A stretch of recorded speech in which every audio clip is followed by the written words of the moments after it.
Olá, querido ouvinte. Seja muito bem-vindo ao Minuto Escola Sabatina. Hoje é quarta-feira, 9 de abril, e ao longo deste trimestre teremos a oportunidade de mergulhar em um estudo fascinante sobre a profecia bíblica.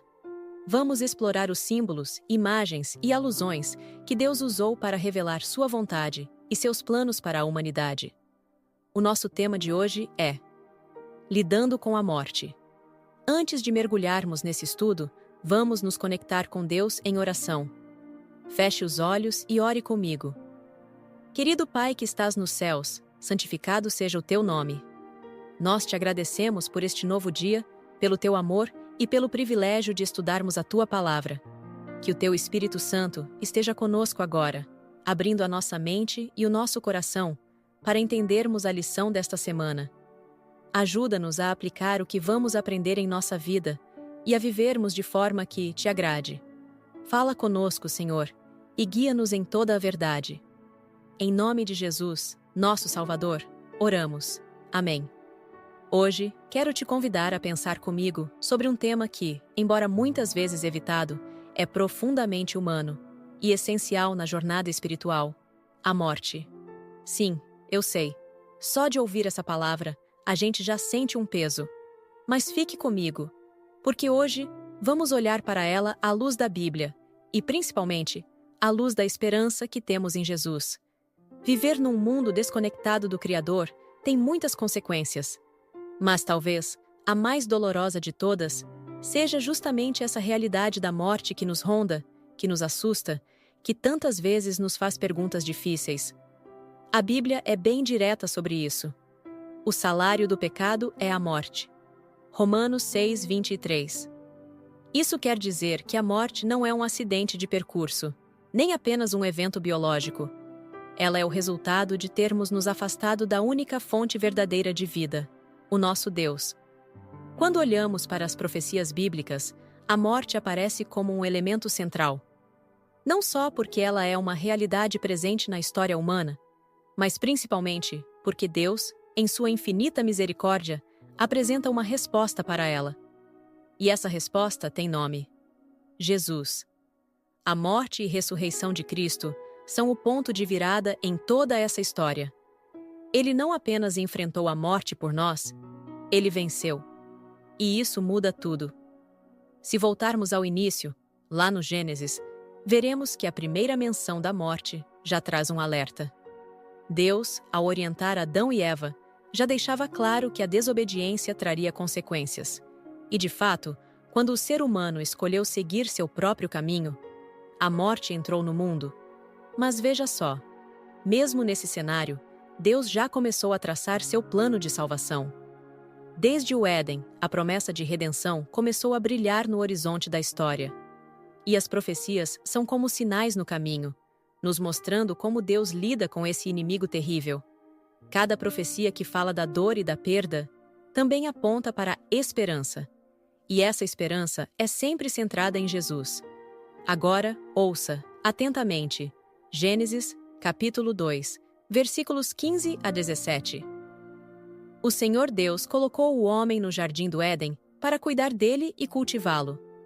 E o Senhor Deus ordenou ao homem: coma livremente de qualquer árvore do jardim, mas não coma da árvore do conhecimento do bem e do mal, porque no dia em que dela comer, certamente você morrerá. Gênesis, capítulo 4, versículos 8 a 15. Disse, porém, Caim a seu irmão Abel: vamos para o campo. Quando estavam lá, Caim atacou seu irmão Abel e o matou. Então o Senhor perguntou a Caim: onde está seu irmão Abel? Respondeu ele: não sei, sou eu o responsável por meu irmão? Disse o Senhor: o que foi que você fez? Escute, da terra o sangue do seu irmão está clamando. Agora amaldiçoado é você pela terra, que abriu a boca para receber da sua mão o sangue do seu irmão.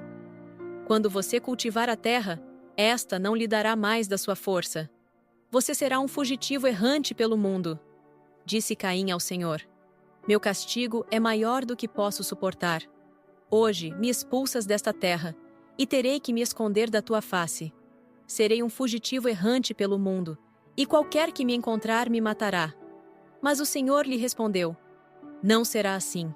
Se alguém matar Caim, sofrerá 7 vezes a vingança. E o Senhor colocou em Caim um sinal, para que ninguém que viesse a encontrá-lo o matasse. 1 Coríntios, capítulo 15, versículos 15 a 19. Mais que isso, seremos considerados falsas testemunhas de Deus, pois contra ele testemunhamos que ressuscitou a Cristo dentre os mortos.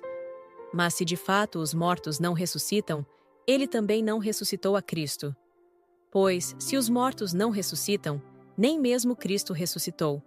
E, se Cristo não ressuscitou, inútil é a fé que vocês têm, e ainda estão em seus pecados. Neste caso, também os que dormiram em Cristo estão perdidos. Se é somente para esta vida que temos esperança em Cristo, somos, de todos os homens, os mais dignos de compaixão. Apocalipse, capítulo 1, versículo 18. Sou aquele que vive. Estive morto, mas agora estou vivo para todo o sempre. E tenho as chaves da morte e do Hades. Pergunta: quando a morte foi mencionada pela primeira vez e qual foi sua primeira ocorrência? Por que a humanidade morre? Como Deus encara a morte? E qual é a solução que ele oferece para esse problema? A morte, ela nos pega de surpresa, interrompe planos, silencia vozes e muitas vezes deixa um vazio que parece impossível de preencher. E por mais que a gente ouça frases como "a morte faz parte da vida", algo dentro da gente protesta. Sabe, tem algo estranho nessa ideia de que a morte é natural. Porque, no fundo, se fosse mesmo natural, por que doeria tanto? Por que o coração se revolta quando perdemos alguém que amamos? A verdade é que, desde o início, a morte não era parte do plano de Deus. A Bíblia nos mostra isso com clareza. Fomos criados para viver, para desfrutar da vida em plenitude, lado a lado com o nosso Criador. Mas o pecado entrou no mundo como uma sombra, e com ele veio a morte. Ela é uma intrusa, uma visitante indesejada que roubou da humanidade aquilo que nos era mais precioso, a vida eterna. E o nosso coração sabe disso. Mesmo que estejamos acostumados a ver notícias de perdas todos os dias, mesmo que tenhamos ido a muitos funerais, a dor nunca se torna normal. E quando a morte leva alguém jovem, uma criança, por exemplo, aí o coração clama ainda mais forte, porque algo dentro de nós entende que isso está completamente fora da ordem. Não parece justo, porque não é justo. Você já parou para pensar que, antes mesmo de Adão e Eva experimentarem a morte por si próprios, eles viram a vida de um de seus filhos ser tirada de forma trágica? Foi um momento terrível, um rompimento no coração da primeira família da Terra. E, ainda mais chocante, essa morte veio pelas mãos do próprio irmão. A história de Caim e Abel é conhecida por muitos, mas às vezes a gente passa rápido demais por ela. Abel era justo. Ele adorava a Deus com sinceridade, entregava o melhor, vivia com fé. E por isso mesmo foi odiado. Foi morto por Caim, seu próprio irmão, tomado pelo ciúme e pela ira. Agora, escuta bem. Essa não foi apenas a primeira morte no mundo. Foi também uma das mais injustas. A vida de um homem justo, tirada por alguém dominado pelo mal. E quando a gente olha para a cruz de Cristo, não tem como não ver o eco da história de Abel. Jesus, o justo por excelência, também foi rejeitado, também foi odiado, também foi morto pelos ímpios. A maior injustiça da história da humanidade foi a morte do único que nunca pecou. Em Apocalipse, capítulo 1, versículo 18, Jesus declara, abre aspas, "Eu sou aquele que vive. Estive morto, mas agora estou vivo para todo o sempre. E tenho as chaves da morte e do Hades." Fecha aspas. Sabe o que isso significa? Que ele venceu a morte. Que ele tem autoridade sobre ela. Que a sepultura, por mais fria e escura que pareça, não tem mais a palavra final. A história de Abel nos ajuda a enxergar essa realidade com mais clareza. Ela nos mostra o quão devastadora é a morte.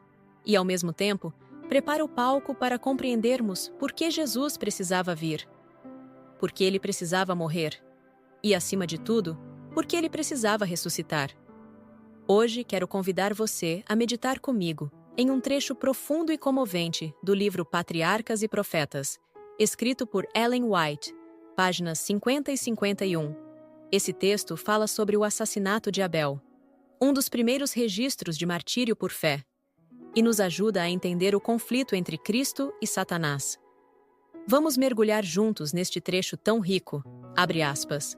O assassinato de Abel foi o primeiro exemplo da inimizade que Deus declarou que existiria entre a serpente e a semente da mulher, entre Satanás e seus súditos e Cristo e seus seguidores. Perceba, querido ouvinte, que desde os primeiros capítulos da história humana, o conflito espiritual já se manifestava de maneira clara.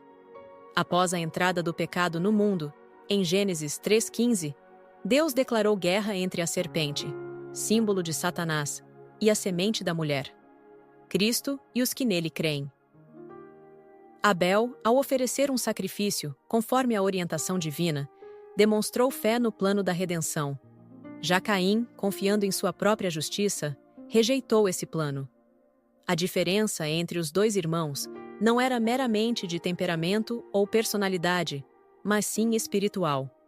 Quando Abel testificava, com sua vida e obediência, que era possível sim guardar a lei de Deus pela fé, ele se tornava um testemunho vivo contra Satanás e sua mentira de que o homem não pode obedecer. Ellen White afirma com clareza, abre aspas, sempre que, pela fé no Cordeiro de Deus, uma pessoa renuncia à prática do pecado, a ira de Satanás é despertada. Fecha aspas. Isso não mudou. Nos dias de Abel e nos nossos dias, a fidelidade a Deus incomoda as trevas. O espírito que agiu em Caim, incitando-o contra seu irmão, é o mesmo espírito que ao longo dos séculos perseguiu os servos de Deus. O texto continua dizendo, abre aspas, é o espírito que ao longo de todos os séculos acendeu a fogueira do martírio para os discípulos de Cristo. Fecha aspas. É forte, é doloroso, mas é a realidade da grande controvérsia. O inimigo de Deus e dos homens não suporta ver a luz da obediência brilhando no meio das trevas. Mas aqui também encontramos esperança. Abre aspas. Todo mártir por Jesus morreu como vencedor. Fecha aspas. A vitória não está na ausência da perseguição, mas na fidelidade diante dela. Apocalipse, capítulo 12, versículo 11, nos lembra disso. Está escrito: eles o venceram, a antiga serpente, que se chama Diabo e Satanás, por causa do sangue do Cordeiro e por causa da palavra do testemunho que deram, e mesmo diante da morte, não amaram a própria vida. Querido irmão, querida irmã, essa mensagem é para mim e para você. A história de Abel é a nossa história. Cada vez que escolhemos a fidelidade a Deus, em vez de seguir o mundo, despertamos a oposição do inimigo. Mas não estamos sozinhos. O mesmo Jesus que venceu na cruz caminha conosco. A promessa é de vitória, mesmo que ela venha acompanhada de sofrimento. Lembre-se, a fidelidade ao Cordeiro é a marca dos vencedores. Permaneça firme. O sangue de Abel ainda clama da terra, mas o sangue de Jesus fala mais alto. Ele nos garante a redenção e a vitória final. Obrigado por nos acompanhar em mais um episódio do Minuto Escola Sabatina. No próximo encontro, vamos explorar o tema, a serpente.